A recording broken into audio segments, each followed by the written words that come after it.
Well, guys, an hour later, I'm waiting for my PlayStation 5 to restart, but this is what I get when I hit the power button. Nothing. Hold on. Nothing is because I didn't plug it in. I tried this already. Let me go ahead and plug it in. All right, plugged in. So check this out.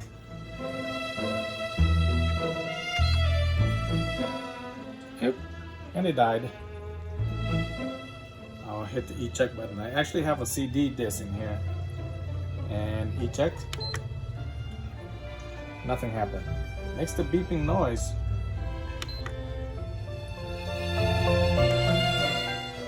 Nothing happens.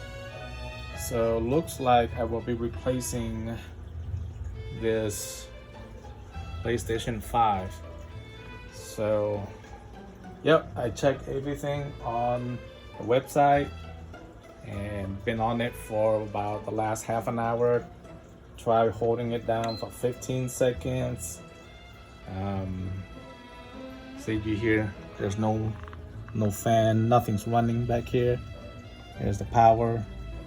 I tried reseating the USB and took out the HDMI and nothing.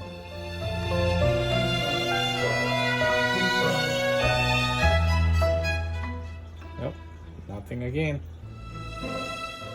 So anyway, this is supposedly a common issue.